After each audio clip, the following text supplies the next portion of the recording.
Fala pessoal, bom dia, a graça e a paz do Senhor estejam com todos vocês em seus lares.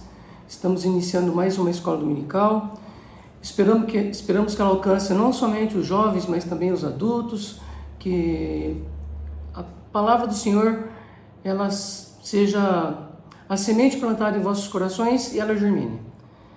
Hoje nós vamos encerrar a primeira aula sobre a estrutura da Bíblia. Ela é um pouquinho difícil de se compreender, mas fácil. Ela se torna difícil porque nós não temos contato com a Bíblia do jeito que nós deveríamos ter, né? Espero que todos tenham baixado no link que nós deixamos na última aula.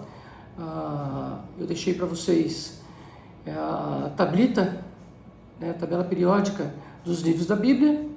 Deixei a relação dos livros da Bíblia e também deixei uma estante com a separação dos livros da Bíblia, tá?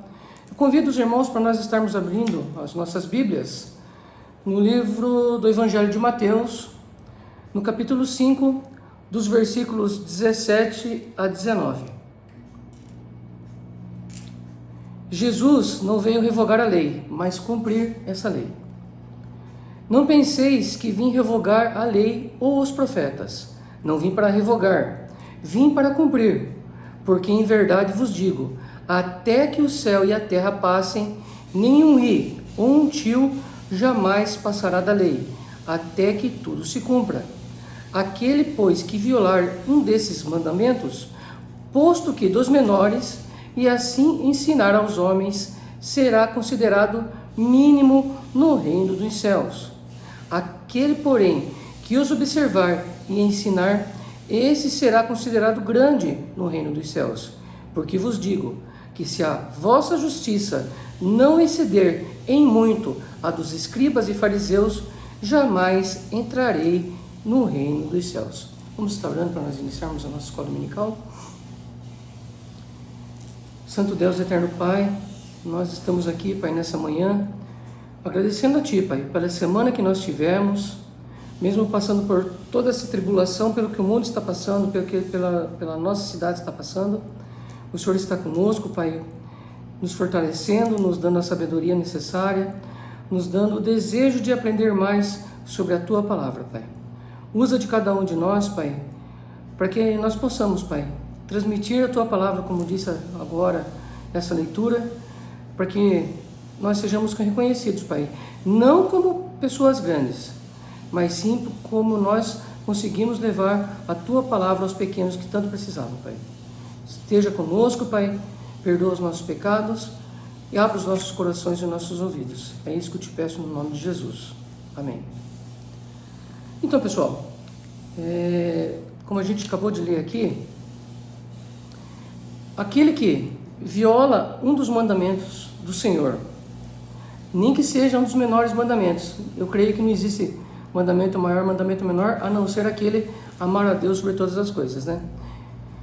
E se a gente ama a Deus sobre todas as coisas, obrigatoriamente a gente vai ter que amar o nosso próximo como nós mesmos. A gente não vai querer fazer algo para o nosso próximo que a gente não quer que faça para nós mesmos, né? E assim ensinar aos homens de modo considerado errôneo, de modo que a gente ensine de forma errada. A gente não pode modificar a palavra de Deus. A palavra de Deus ela veio inspirada por Ele para que os autores escrevessem da forma que a inspiração divina trouxe para eles, né? Então a gente não pode modificar a palavra de Deus. Existem traduções, como a gente vai ver mais para frente, né? Que tem que mudar alguma palavra, porque existem palavras que nos idiomas não existem. Como a palavra, como a palavra saudade não existe em outro idioma que não seja o português, né? Somente no português que existe a palavra saudade, né? Então, existem palavras e outras no idioma aramaico, no idioma hebraico e no grego que não vão existir no português, não vão existir no inglês. Então, precisam encontrar palavras que se aproximem. Mas mudar o sentido da palavra não pode, né?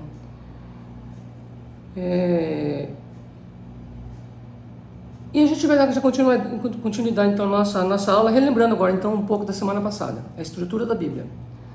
A Bíblia é formada então por 66 livros. A nossa Bíblia, a Bíblia reformada, que é considerada a Bíblia que se parece com a primeira palavra, com os primeiros escritos, porque os pais da igreja, as pessoas que pregavam no início da igreja, elas usavam os escritos judaicos.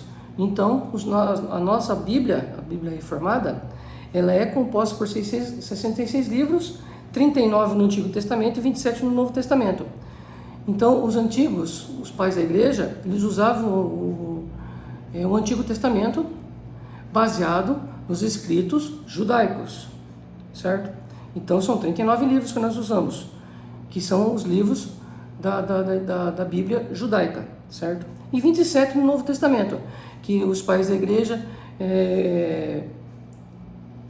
viram que eram os mais usados e que eram os inspirados por Deus, através de estudos, através das pregações que eram utilizadas, certo?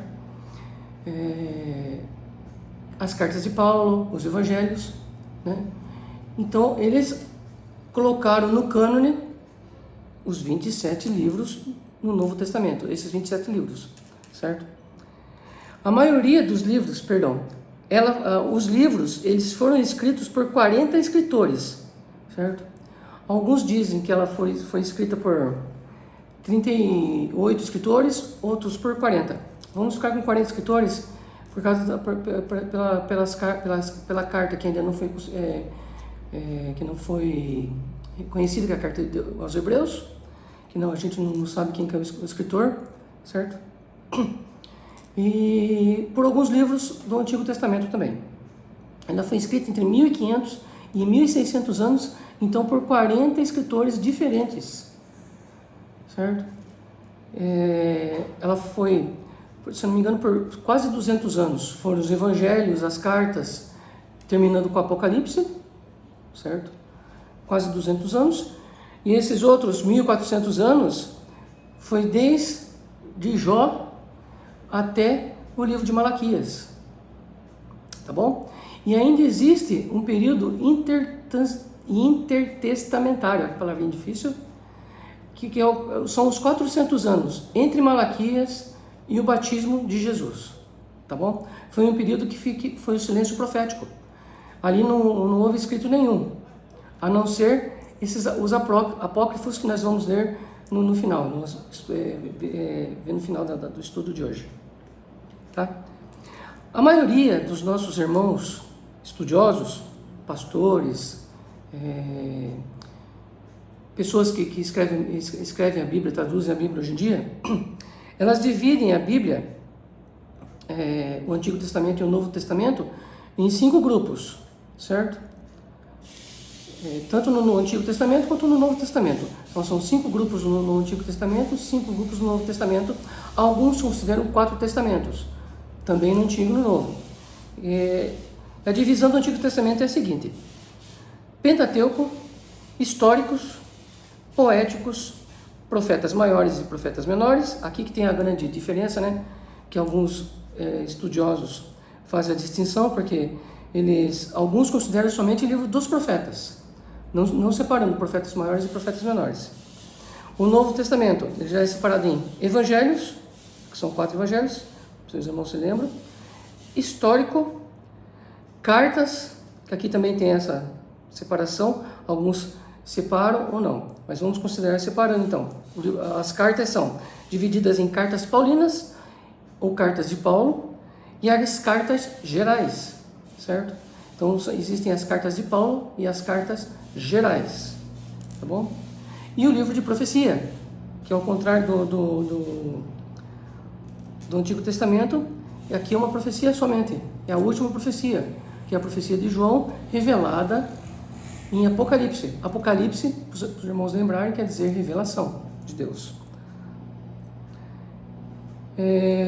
No Antigo Testamento, existem em torno de 603 preceitos. A semana passada eu me confundi, gostaria de agradecer ao reverendo Gessi, que assistiu a nossa aula semana passada, espero que esteja assistindo hoje.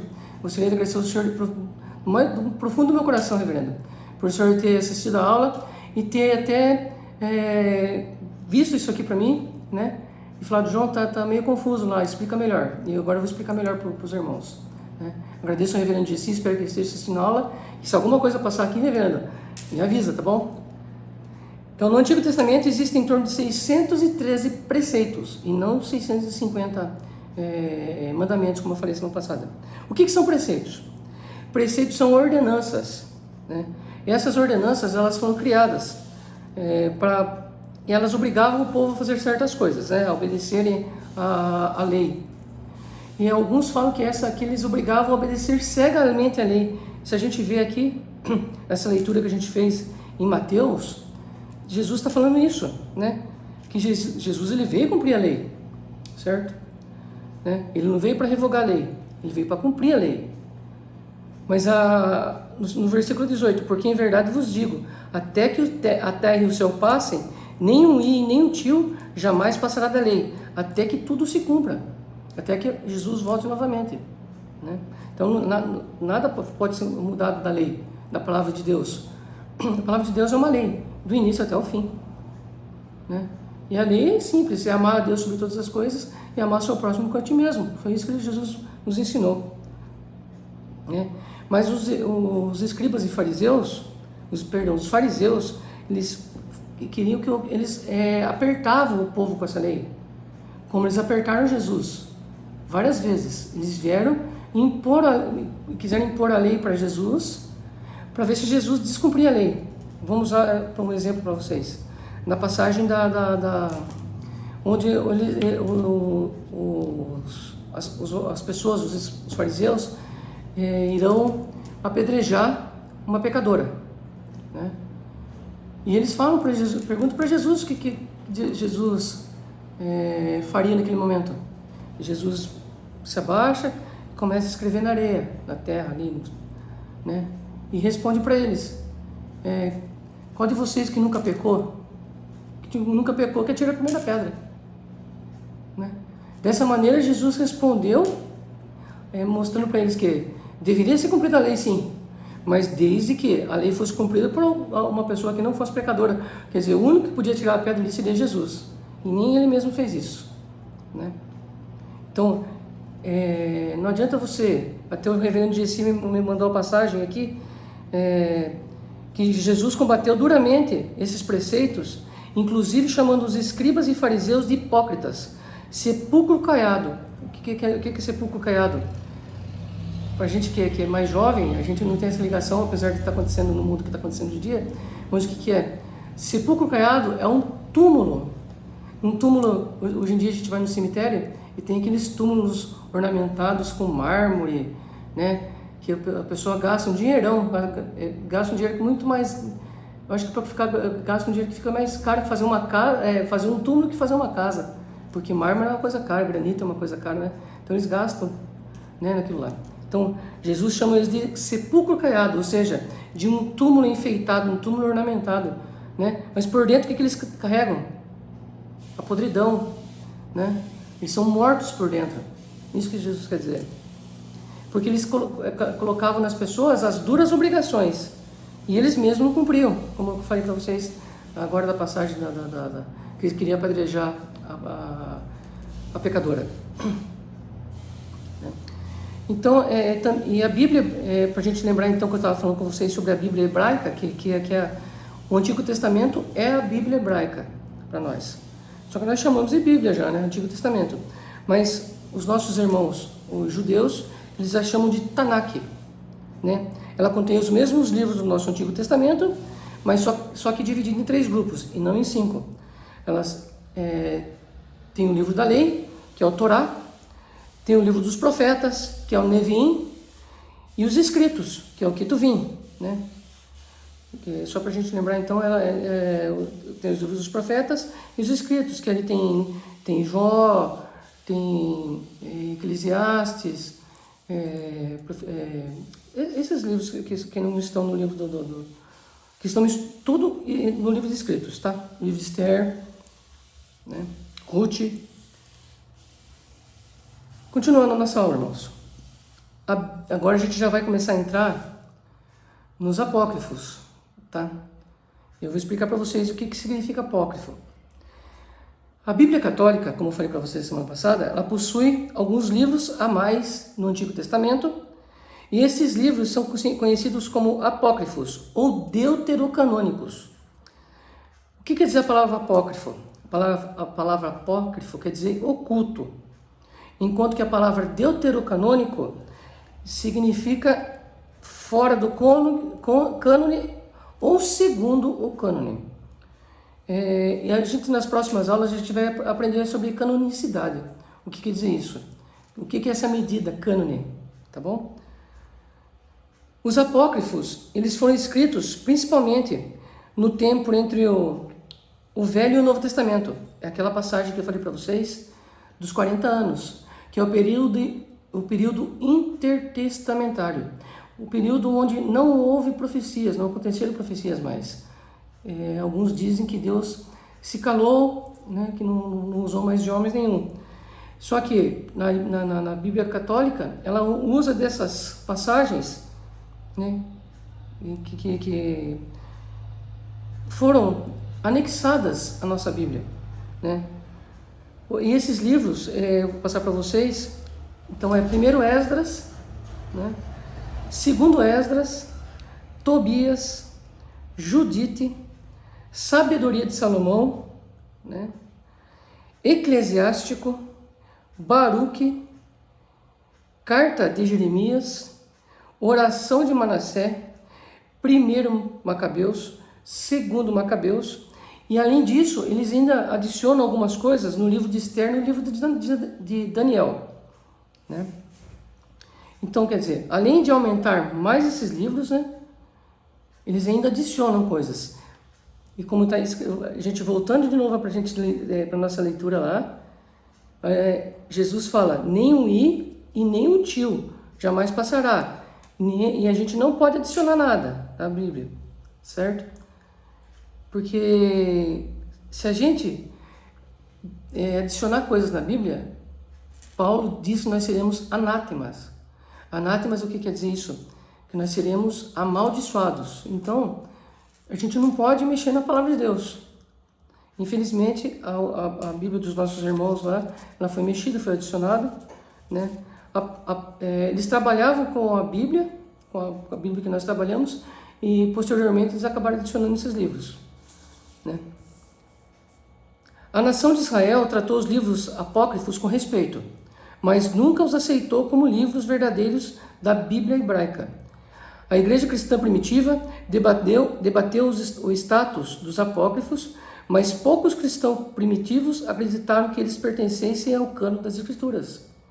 Então, como eu falei para vocês, a nossa Bíblia ela se baseia na Bíblia hebraica, né? A gente tem que ter respeito pela Bíblia, pela palavra dos nossos irmãos lá, mas não quer dizer que aquilo lá é bom para nós, né? O Novo Testamento ele repete parte do Velho Testamento, né? Para nós isso aí vai ser já o testemunho, a prova que a palavra de Deus é resumida naqueles livros, que eles são repetidos no Novo Testamento, e eles são repetidos centenas de vezes, mas nenhuma das vezes esses livros aqui que foram colocados na Bíblia Católica, eles aparecem sendo lidos nos Evangelhos, nos Evangelhos e no Novo Testamento, certo? Então, uma das questões que foi colocado foi isso, então, o que se repetia no Novo Testamento é que foi aceito como o Antigo Testamento para nós. Mas nenhum lugar se repete ou faz referência a qualquer livro dos apócrifos. Além disso, há muitos erros comprovados e contradições dos apócrifos. Agora vou mostrar para vocês as contradições que existem nos livros apócrifos. Eu não vou mostrar muito, irmãos, senão a nossa aula vai ficar muito comprida, né? Eu quero ver se eu diminuo um pouco o tempo da aula para não ficar cansativo, tá bom? Os apócrifos apoiam algumas das coisas que a Igreja Católica Romana crê e pratica. Se os irmãos procurarem a história, vão ver que uma das coisas que foi refutadas na Reforma foi a Bíblia, e o que a palavra, a Bíblia Católica usava para angariar dinheiro dos irmãos, certo? Eles usavam essas passagens bíblicas para os pecados, para revogar pecados dos irmãos mortos. Ou seja, vou explicar de forma mais didática para vocês. A Igreja Católica, você vai lá e paga uma missa de sétimo dia, certo? Para a remissão de pecados de um ente seu que já morreu. Porque eles entendem que esse ente está no purgatório, pagando seus pecados. Mas ela contradiz o que Jesus... para que Jesus veio? A redenção de Jesus. Jesus não veio para nós para a redenção dos nossos pecados? Ele não morreu na cruz para nos lavar dos nossos pecados? Então por que a gente vai para o purgatório depois que a gente morrer? Né? Se nós cremos que nós somos salvos, que o sangue de Jesus foi derramado na cruz para nos lavar dos nossos pecados, por que eu vou pagar uma missa de sétimo dia para remissão dos pecados de um parente meu que faleceu? É estranho, mas a Igreja Católica faz isso. É uma das coisas que a Igreja Católica faz até hoje, tá? Então isso quer dizer que os apócrifos apoiam algumas das coisas que a Igreja Católica Romana crê e pratica. Coisas que não estão em concordância com a Bíblia. Vamos a exemplos agora. A oração pelos mortos. Como eu falei para você, a gente orar pelo irmão querido. No dia de finados, existem missas, né, pelos mortos. Né? Eles fazem 3 missas durante o dia para pecado dos nossos, pelos mortos da igreja. É estranho, né? Mas então, oração pelos mortos, pedidos aos santos, né? Eles fazem pedidos aos santos, oram aos santos, fazem missa pelos santos, né? As igrejas são em nome dos santos. Aqui em Buri existe a igreja de São Roque, que é a central, tem a igreja aqui em cima, que é a igreja do Divino. Então, sempre existe a igreja sempre ela é ordenada a um santo. E a gente, os católicos, ora a um santo para o santo pedir, interceder a Deus. Mais uma coisa, a gente só tem um intercessor, irmãos, que é Jesus. Jesus fala que ele é o único caminho até o Pai. Ele não é um caminho, ele é o caminho. Tudo que se pedir pelo nome dele, o Pai irá fazer, desde que seja da vontade do Pai. Né? Então, são coisas confusas que a Igreja Católica ainda usa esses livros. Então, nós temos que orar a Deus em nome de Jesus. E não pedindo para São Francisco, para outros santos aí, intercederem a Deus. Nem a Maria. Adoração a anjos. Eles adoram anjos também. Né? Rafael, Miguel. Rafael, Miguel, tem mais um. Gabriel, que é o Gabriel que fala da Bíblia. Né? Inclusive, eu vou passar uma passagem de Gabriel para vocês aqui. Fora a passagem que Gabriel aparece para Maria, né? Ele, a pedido de Deus, ordenado por Deus, Deus mandou ele ir lá e falar para Maria, né? Mas nem por isso nós devemos adorar Gabriel. Se o seu pai pede para você ir na casa do seu vizinho e fazer alguma coisa, você tem que cumprir. Então não tem nada de diferente nisso, não. Né? Adoração aos anjos, então. Caridade, irmãos. Eles usam a caridade como remissão dos pecados. Ou seja, se um irmão da nossa igreja está passando por uma necessidade e eu vou levar o que ele precisa, ajudar a pagar uma conta de luz, uma conta de água, se eu estiver fazendo isso, achando que eu vou ser salvo por causa disso, a palavra de Deus é bem clara, que a gente não é salvo por obras, a gente é salvo por Jesus. E a Igreja Católica fala que nós somos salvos pelas obras. Eles confundem a passagem de Tiago. Os irmãos espíritas também confundem. Eles fazem as obras de caridade também esperando ser salvos. Não existe essa expiação de pecados. Né? Não adianta a gente fazer algo esperando algo em troca. A gente faz algo de bom esperando que seja feito algo de bom em troca pra gente. Não. A gente tem que fazer a bondade, né, por irmão, sem esperar nada de retorno, né? Nós já somos salvos. Se nós fazemos algo de bom, porque o Espírito Santo nos move a fazer esse ato de caridade. Não porque nós vamos ganhar o céu, porque nós vamos ser reconhecidos, não. A gente faz por quê? Porque o Espírito Santo nos move a fazer algo de bom, porque nós somos salvos, né? Agora eu vou falar para vocês um pouquinho do livro de Tobias, então, que eu acho que eu comecei a falar semana passada e parei, porque o tempo não dá. No livro de Tobias, um anjo, né, ele está ajudando Tobias no percurso até uma cidade em busca de um medicamento, né, para o seu pai que ficou cego. O passarinho fez cocô e caiu o cocô dentro do olho do pai do Tobias, e para isso ele tinha que buscar um medicamento, né, em outro lugar.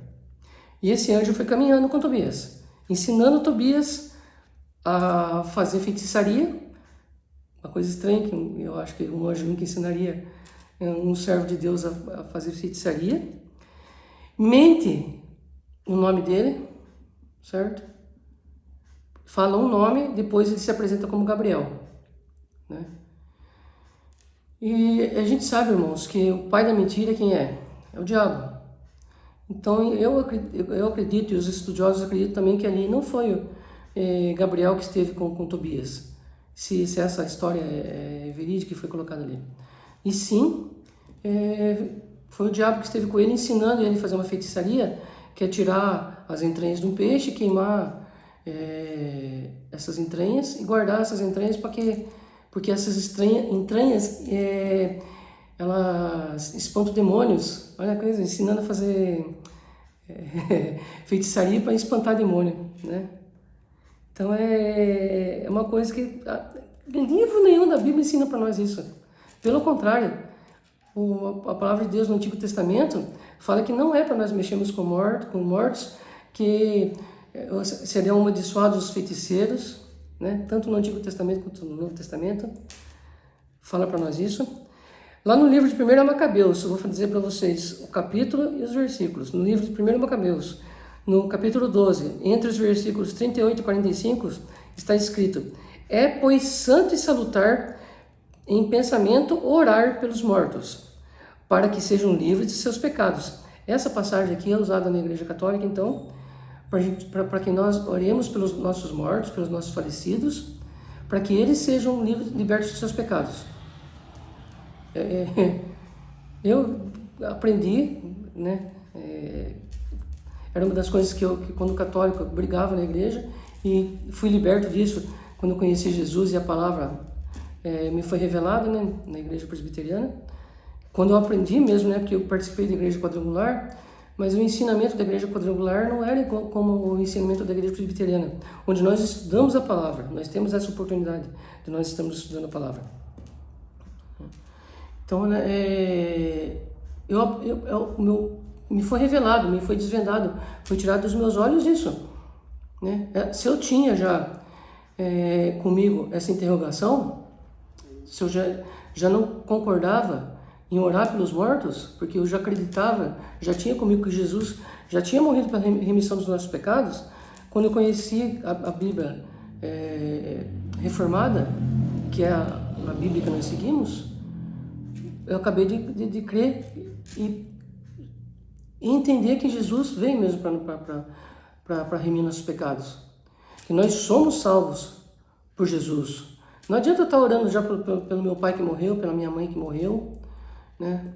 Por entes mais antigos que já morreram, se é que existe um lugar que eles vão e ficam cumprindo seus pecados. Eu creio que não. Se eles são salvos, se eles creem como eu creio, se eles creram, né, antes de morrer, que eles são salvos. Se eles viveram uma vida de fé e prática, né, eles são salvos. E eu rogo a Deus que no dia que Jesus me chamar para estar junto com Ele, eu vá estar junto com meus pais, que a gente já não vai, eu já não vou reconhecê-los mais como meus pais, como meus irmãos, mas como meus irmãos terrestres, mas sim como irmãos em Cristo lá já. Né? É mais uma coisa para a gente estudar no futuro, isso, né?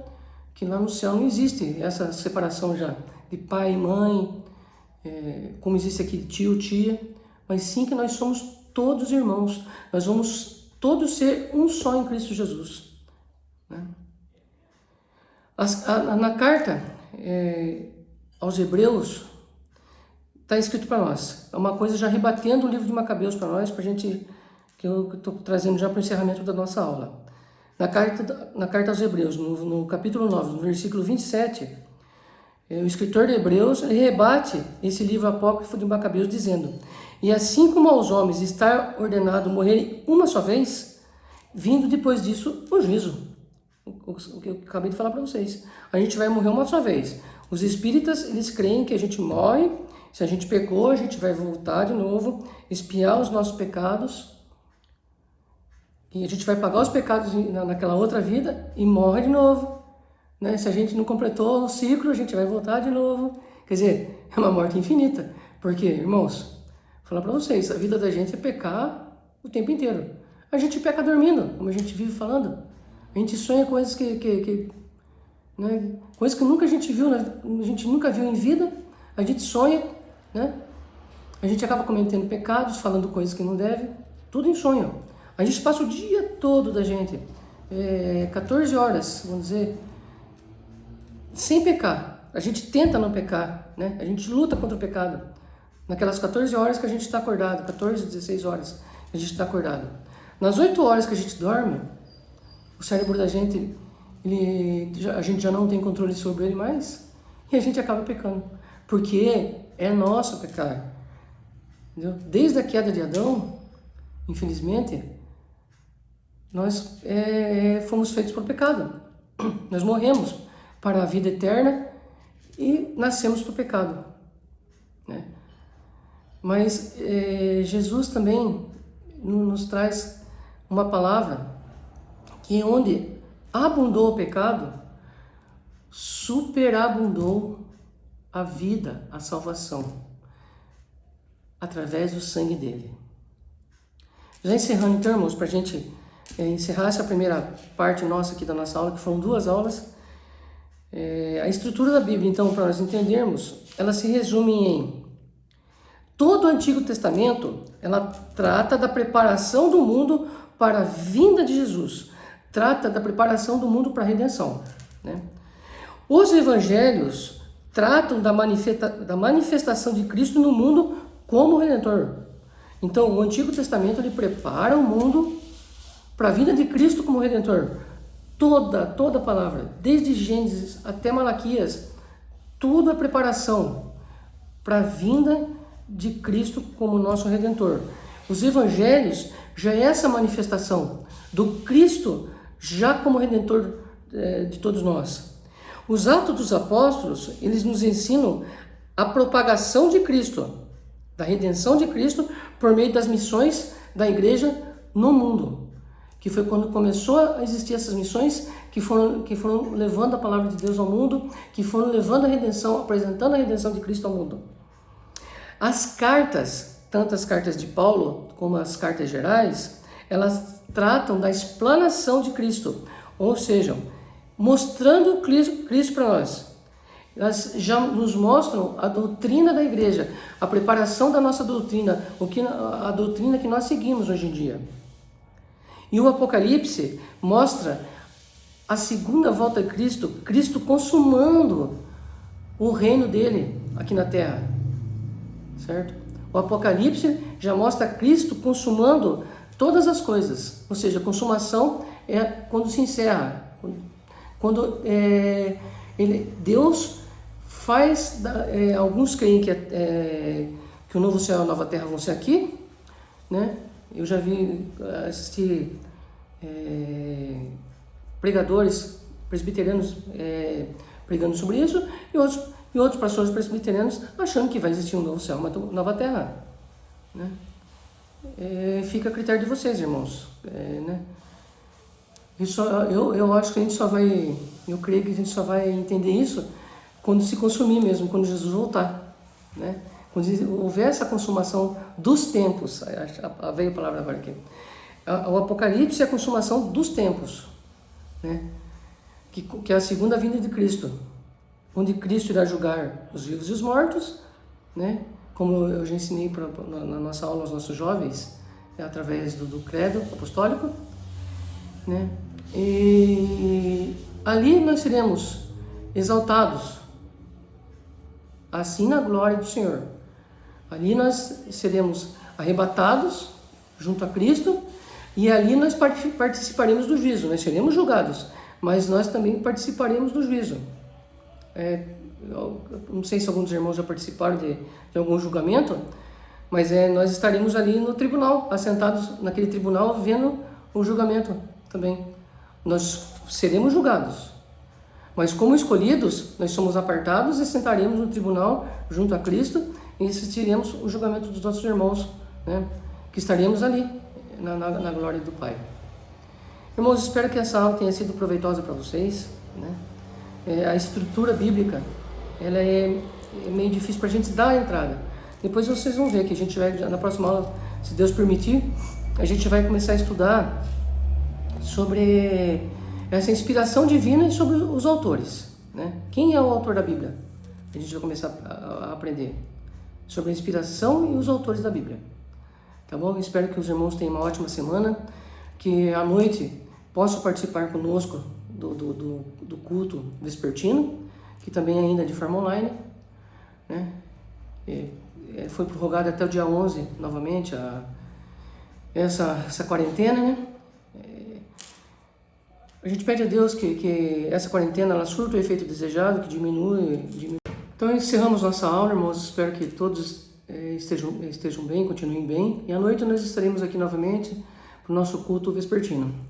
Tenha uma ótima semana, que Deus os abençoe e que essa palavra alcance muitos irmãos e faça diferença em cada um de nós. Vamos orar para nós estarmos encerrando. Maravilhoso Deus e Pai, nós te agradecemos, Pai, por essa aula que o Senhor nos deu. Agradecemos, Pai, pela Tua presença no meio de nós. Esteja conosco, Pai, nos abençoando, nos iluminando, Pai, perdoando os nossos pecados, Pai. Que a Tua palavra, Pai, seja viva em cada um de nós e que nós possamos, Pai, levar essa palavra a quem ainda não a conhece, Pai. Que o Senhor nos use como usou Paulo, usou Barnabé, para que nós sejamos missionários, Pai, e levemos a Tua palavra, Pai. Pai, nos dê agora um almoço abençoado, permanece conosco durante toda a tarde de domingo e à noite, Pai, esteja conosco, Pai, no culto vespertino, Pai. E durante essa semana, Pai, que tudo transcorra, Pai, de forma calma e que tudo que nós formos fazer, que seja para a honra e glória Tua, Pai. Perdoa os nossos pecados, é isso que eu te peço no nome de Jesus. Amém. Boa semana, irmãos, a todos.